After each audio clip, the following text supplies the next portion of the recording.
Page of the Mimer, about page Ayin Daled, maybe about a third of the way down the page. 1, 2, 3, 4, 5, 6, 7, 8. 8 lines from the top of the page, second page of the Mimer, page Ayin Daled. And we were explaining about the unique explanation that the Rebbe says over here concerning Tzedakah Asa Kadosh Baruch Hu Shpizeran Leben Umis, based on what the Frierdiker Rebbe says, that when Yidden in the free countries do Torah mitzvahs, so they help out, that those Yidden that are in countries that are difficult and possible to do Torah mitzvah, it helps them do the Torah mitzvahs, helps them have serious nefesh, helps them get out so they should be able to do Torah mitzvahs, etc.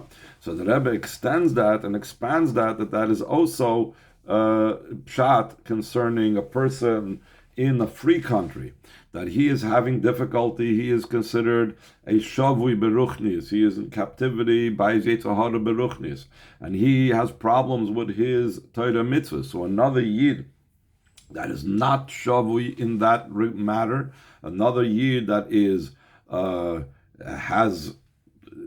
doesn't have these challenges when it comes to Torah mitzvahs.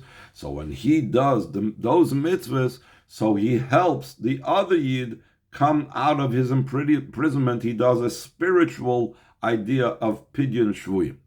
So now we're going to explain that this is not, this we don't mean about someone that's completely free of his Yetzer Hara, that a person that's completely free of his Yetzer Hara can help someone that's imprisoned concerning one thing. But it's every person, what he is free of can help someone else. So again, we're holding, how many lines in? I forgot what we said. The line begins with the words, with Chaf Aleph Kiyim in the brackets, and towards the end of the line. So the Rebbe says, V'hainu, this means, the Gam Kasher Gam HaPoidois HaShivya, Hu Shavui B'dei Yitzroim, even if the one that is doing the redeeming, the one that's doing the Torah, the mitzvahs, to help, and the other person that has trouble with this particular challenge, but he is captive by Yetzer Hara. He is almost like he's being coerced. That we said that Rambam used the term that is Yetzer Hara overpowered him concerning a different mitzvah. So I have a challenge in one mitzvah, and he has a challenge in a different mitzvah. Since I, for example, may not be in captivity concerning many other mitzvahs, I'm not in captivity in my Yetzer Hara. How come? The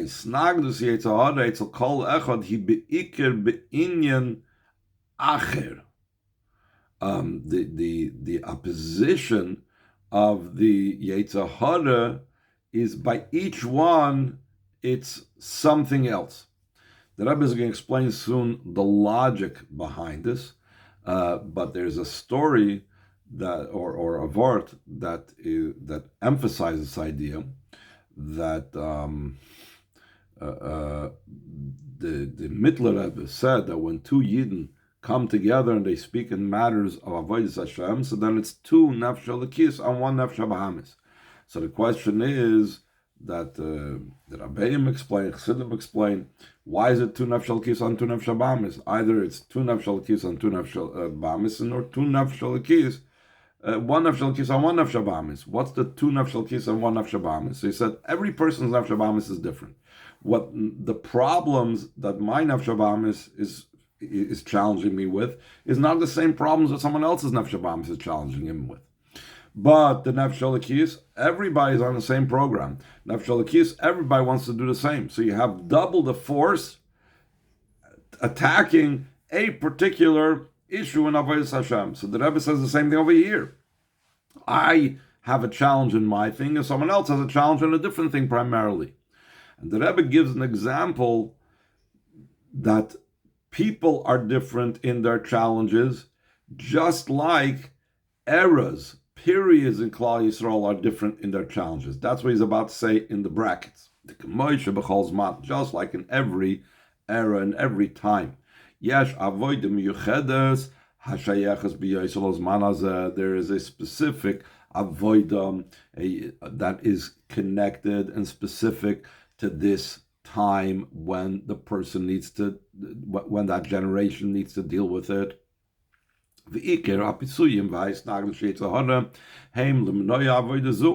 And the main convincing and the main opposition of the Yetzer Hara is concerning that particular challenge of that particular generation. That's why the tests and the challenges in one generation are different than the tests in other generations. Like, for example, in the era of Menashe,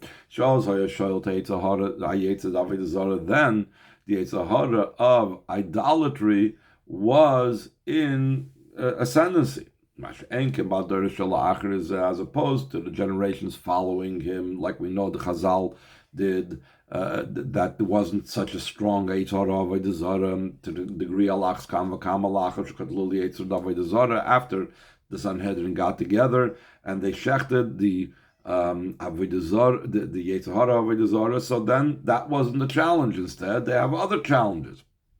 So with every era, we have different challenges. So just like in every era, in every period of time, the challenges are different, so too, concerning every person, the challenges are different. So too, it's in the same era itself. Every single Yid has a unique matter. Mitzvah, it's either a mitzvah or it's a custom, etc., that really is important for him more so than others. Why would one mitzvah or one minute be more important for one person more than the other? It's known in the explanation what the Chazal is that one Amoidu once went over to another and asked him what mitzvah, minig or mitzvah as your father had been most careful in. So Chassidus explains, Zahir is also from the word shining, illuminating, that the mitzvah, that there's a unique mitzvah that every person has, that it's a vehicle for shining through the neshama through it and energizing his whole avodas Hashem. So, and that's why certain people have certain mitzvahs that's their big focus on, and the Yetzer Hara who knows this, the Nefesh HaBa'amis who is aware of how crucial and how vital for this person's neshama is the idea of this particular mitzvah, he will oppose specifically there. He will land on that mitzvah and really focus on stopping it. And the main convincing and the opposition of the Yetzer Hara, of every person's Yetzer Hara, is concerning that matter that his neshama will shine through. So therefore, what the Rebbe has established is that every person's Yetzer Hara is different, every person's challenges are different, and what my challenges are is not someone else's challenges, and therefore, with my observing the mitzvahs that I'm not challenged by, that I'm not captive in my hand of my Yetzer Hara, it helps the other one who has that mitzvah is by him in a way of captivity. And through fulfilling the mitzvahs, that his Yetzer Hara is not in such great opposition. He redeems from captivity the one who is Yetzer Hara really grabbed hold of him and is overpowering him in those mitzvahs, as the expression of the Rambam is Yitzrei Hu Shetakvoi. By the way, the Rebbe says Kol Kach, the Yetzer Hara doesn't give any of us an easy ride. Even those things that are not crucial and vital to our illumination of our soul, the Zohir from the word Zohar and brilliance, even that, even simple mitzvahs or whatever, we're still, the Yetzer Hara challenges us. But again, it's not the same thing like that one mitzvah that we are supposed to be zohirid. I mean, B'chlal, it's also brought down that how do you know which is supposed to be the mitzvah that you are supposed to do? It's the mitzvah that the Yetzer Hara challenges you the most, because that's why he's challenging you. He realizes that this is the most important for your berurim and for illuminating your soul and so on. Anyway, so getting back, based on all this, the Rebbe is going to go back to explaining this Maimer Chazal that the Frierdiker Rebbe brought down his Maimer, 5 lines from the bottom of the page. This is what it means. Hashem did a tzedakah for the Yidden. Shpizzern leben ha'omus, he scattered them and spread them amongst the nations. The pidyon shvuyim hu tzedakah hachi nailis. We know in the different levels of tzedakah, the greatest tzedakah there is redeeming captives. Now, let's explain in that Maimer of the Frierdiker Rebbe that was said during the Rebbe's Sheva Barachas, Sheva Mitzvahs Tzedakah, Pidyon Shvuyim, Kodim L'chol Davar. When it comes to giving tzedakah, and you have different opportunities, people, organizations, whatever, to give tzedakah to, money for redeeming captives comes first. Ve'ein mitzvah gedoyle kepidyon shvuyim. The Chazal say there's no greater mitzvah than the redeeming of captives. Therefore, when we're talking about tzedakah, also Shpizzer'n leben ha'omus, he scattered them amongst the nations. He gave the tzedakah, he gave them mitzvah pidyon shvuyim. Vayday Shpizzer'n leben ha'omus. Ariel, this is going to answer your question from yesterday after the shir, that through scattering them amongst the nations, spreading them amongst the nations, the spreading is not just about a physical spreading. It means separating them. Maybe you could even use umis, maybe a hint at klippus and nefesh bahamis. So scattering them amongst different nefesh bahamis, shall yitzre shall echad shoyne mi yitzre shal sheni, that the yitzhahara of one yid is different from another. Now through that we have this tzedakah. In other words, of pidyon shvuyim, we wouldn't ordinarily, on a normal situation, it's not a common thing to have the opportunity to redeem captives. Maybe someone has that opportunity once in a lifetime, perhaps, but it's not a normal thing. It's not a usual thing to redeem captives, at least for an ordinary person. And so the redemption of captives, Beruchni, is the Eibishter allowed us by scattering us amongst the nations. The scattering amongst the nations does not have to be limited to the physical scattering. It's also the different nefesh bahamis that each one of us have. That my nefesh bahamis has a different nefesh bahamis than someone else. And because each one of us has a different nefesh bahamis, I can help him out with the things that he finds difficult, and he can help me out with the things that I'm having difficulty with. Top of the next page, 3rd page in the Maimer, Ayin Hey, Ois Gimel. The Maimer now examines the Lefi Pirush, the Maimer the Frierdiker Rebbe, the Lefi Pirush Zebet Tzidkas Purzoinai. According to this explanation, the pasuk, the tzedakah of their Purzoinai, tzedakah chulu shepizron, the tzedakah is that he scattered them, that he spread them out. Havale Lameimer, the Maimer asked, Tzidkas Pizroinai, it should have said Pizurenu, from the word Pizroinai, scattered, spread out. V'lama namar Pirzoinai, why does it say Pirzoinai, which is actually does not mean scattered? It's flipped around the Reish and the Zayin, and it means open, like we're going to explain. And the Frierdiker Rebbe explains in that Maimer, Shpirzone, while derech mashakosov prozis teishav Yerushalayim. Pirzone is similar to where it's written that Yerushalayim will be an open city. There is, like we have the Lashon Megillus Esther, there's Arei HaProzim, there's the open cities, keep Purim on the 14th of Adar, and the walled cities keep it on the 15th of Adar, Shushan Purim. Now, Yerushalayim had to be protected from enemies, and that's why it was a walled city. When Mashiach comes, we are foretold the good news that Prozes Teishav Yerushalayim will be an open city. That is the simple meaning of the word Pirzoinoi and Prozes. What does this mean in connection with our pasuk? The Tzedakah Sakash Baruch Hu Shepizon L'beina Umes. What does it have to do with Prozes? V'hainu, he says, this means Shatzedakah She'asa Hakadosh Baruch Hu B'Yisrael B'zeh Shepizon L'beina Umes. The Tzedakah that Hashem did about the Yid, that he scattered them amongst the nations, that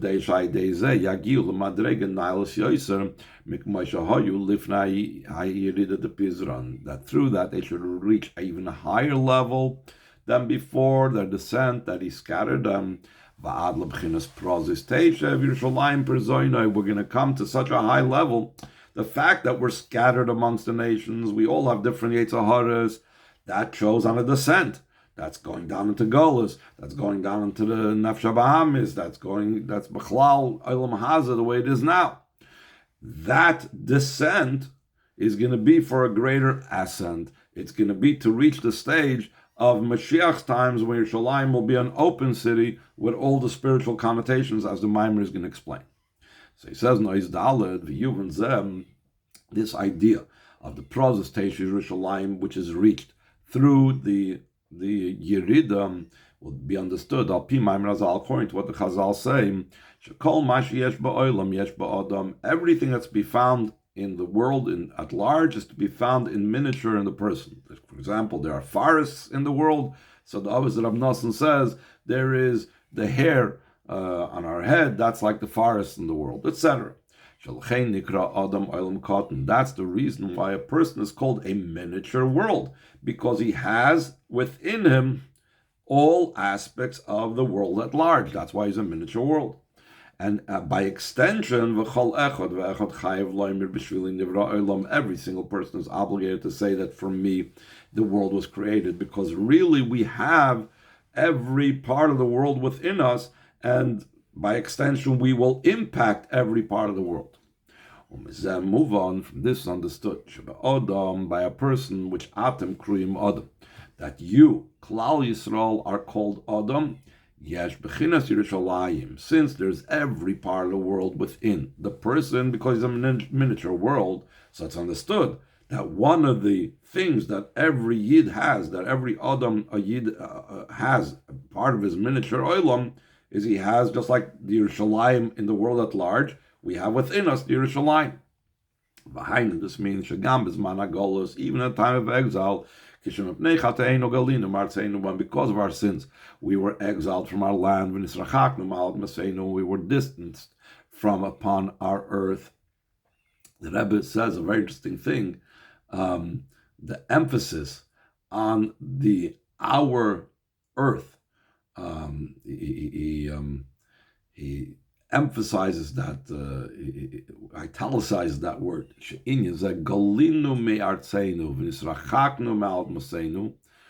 What is that idea?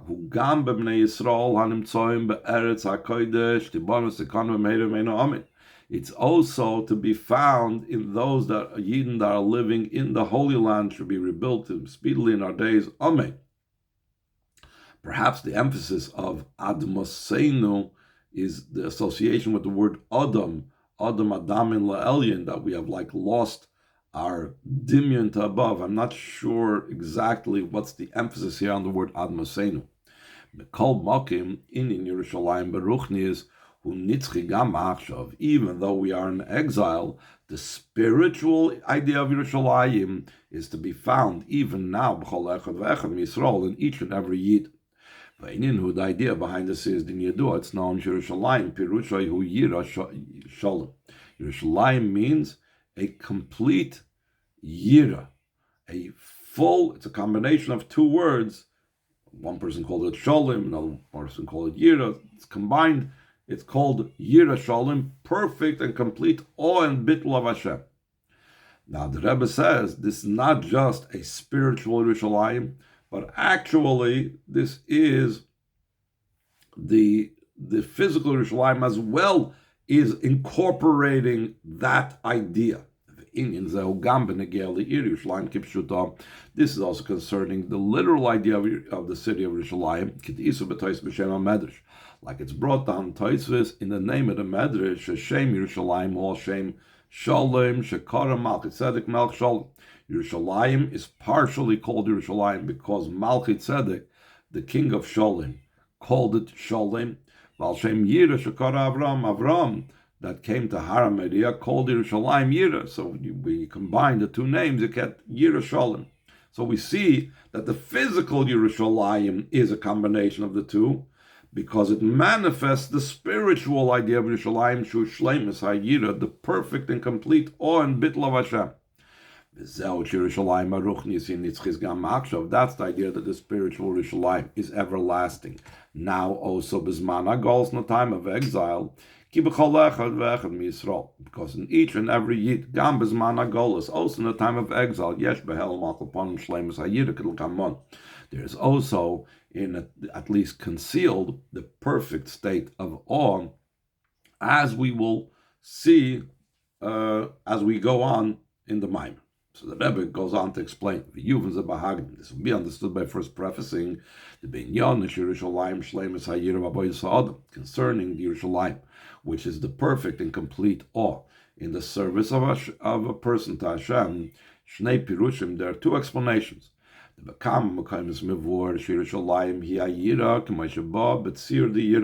many places it's explained that Yerushalayim is the awe, the way it comes in the form of the level of that it takes on the limit, the particular formation that Yira has. It's not a general idea of bittul, but it's also the general idea of the form of Yira, as we will soon explain. The Chazal speak about the Yerushalayim down here below, and then there's Yerushalayim of above. Based on the idea that Yerushalayim is the idea of awe, so we can understand that this reflects two levels in Yira. In awe of Hashem, there's in general two levels. Yira Tata, the lower awe, which is just basic Kabbalah's oil, accepting Hashem as king, following the directions what Hashem tells us to do. That is the spiritual meaning of Yerushalayim Shalmata that the Chazal talk about, the lower Yerushalayim. The Yira Ilah, the upper level of awe, the higher level of awe of Hashem, where it's like he says in Tanya, there's Yiras Boishes, that he's embarrassed before Hashem and so on. He's in awe of Hashem's exaltedness. That's Yerushalayim Shalmaila, the higher level of Yerushalayim. This is what Hashem said. I will not come. I will not arrive in the Yerushalayim of above till I come to the Yerushalayim down here below. So the simple sense is that Hashem will not enter whatever the heavenly level of Yerushalayim of above is until the rebuilding of the Beis HaMikdash, till the return from Golus, till Mashiach comes in Yerushalayim down here below. Now that we explained the lower Yerushalayim is the lower awe, the lower Yira, so we understand that there is no higher Yira before lower Yira. Agam Shemitzad, next page. Hagiluyim. When we talk about the revelations, Yira Tatay Lamata Matal Gabi Yira Ilam, godliness is less revealed in the lower level of awe than the higher level of awe. So how can we say that Hashem is not present in the higher level of awe until it comes down His presence in the lower awe? Since the root of the lower awe is devolved and arises from the higher awe, to such a degree that really they are entirely one, that they really are from the bittul that a Yid has innately, completely in awe of Hashem, it manifests externally that there's an external level of the lower level Kabbalah soil of bittul. Therefore, therefore Yira Tata is the instrument and the means through which is the lower Yerushalayim, that we reach to the higher awe, which is the higher level of Yerushalayim. Moving from the continuation of the topics and ideas in this Maimer of the Frierdiker Rebbe understood. Yerushalayim hu nekudas hayiras shamayim shalamaylam aseichel. When we talk about Yerushalayim, we're talking about the point of awe of heaven, fear of heaven that's beyond intellect. The nekuda, the etzem point of a yid. Nekuda shalamaylam etzir, a point that's beyond any type of form. Sheyeshna b'chol echad v'ech Yisrael, that's to be found in every single yid. Mitzad etzem haneshama shaboy shalamaylam v'giluim, as a result of the essence of a soul that's beyond any level of revelations. Yes, Leimar, we could say, the amongst the reasons why this point, this core essential state of a Yid, is called Yerushalayim, the perfect Yira, which Yira, we said, does take form like we had before, and now we're talking about a formless essential state. The true idea of perfection is not that it's just whole, but it's not even possible. You could have something that's complete and perfect, but it could get chipped, it could break, it could lose something. The true idea of perfection and completion is that the whole idea of a lack and deficiency can never happen. Therefore, the awe, the way it comes out in a revealed way, right, takes on the form of awe.